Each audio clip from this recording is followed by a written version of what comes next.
দিনাজপুরের বিরামপুর উপজেলার শালবনে মিলেছে বিরল প্রজাতির গিলালতা। শালবনের বিশাল গাছ বেয়ে লতার উচ্চতা এখন প্রায় ১৪০ মিটার। দূর থেকে দেখলে মনে হয় যেন আকাশ ছোঁয়া সবুজ প্রাচীর দাঁড়িয়ে আছে। এই দৃশ্য দেখতে দূর দূরান্ত থেকে ছুটে আসছেন অনেকে। হিলি থেকে মোহাম্মদ লুৎফর রহমানের পাঠানো তথ্যচিত্রে ডেস্ক রিপোর্ট। ঘন সবুজ শালবনের ভেতর উঁচু শাল গাছের গায়ে জড়িয়ে আছে বিশাল লতা। লতা কখনো উঠেছে গাছের চূড়ায়, আবার কোনো অংশ নেমে এসে মাটিতে শিকড় ধরেছে। গাছে ঝুলছে বড় বড় শিমের মতো ফল। দিনাজপুরের বিরামপুর উপজেলার সীমান্ত ঘেঁষা জোতমাধব গ্রামের প্রাকৃতিক শালবনে গেলেই বিরল প্রজাতির এই গিলা লতার সন্ধান মিলবে। স্থানীয় বাসিন্দা মোহাম্মদ জালালউদ্দিন ৫ বছর আগে লালমনিরহাট থেকে গিলা ফল এনে ৪টি বীজ রোপণ করেন। সেই বীজ থেকে হওয়া গাছ এখন আকাশ ছুঁয়েছে। এই গাছ আমি বীজ সংগ্রহ করছি লালমনিরহাট থেকে। লালমনিরহাট থেকে বীজ নিয়ে আসি, খাতে খাতে আমার স্ত্রী এখানে ৪টা বীজই গাড়ছে। গাড়ার পরে এখানে গাছ হয়েছে।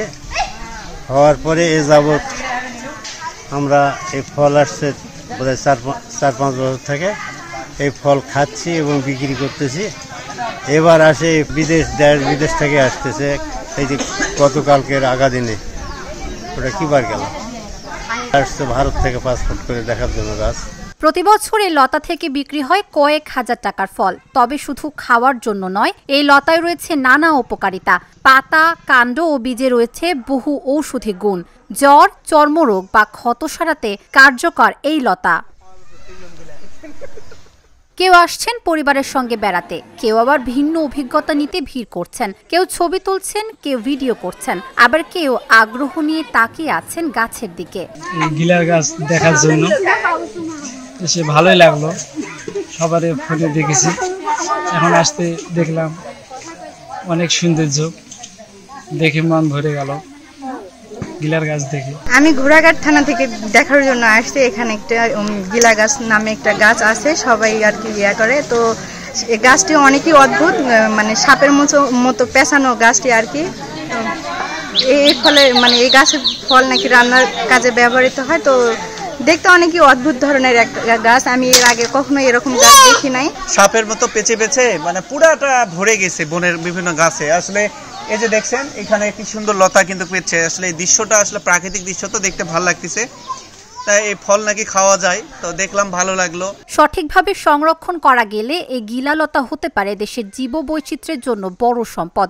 আর দর্শনার্থীদের পদচারণায় এখন পুরো শালবন জুড়ে তৈরি হয়েছে উৎসব মুখর পরিবেশ।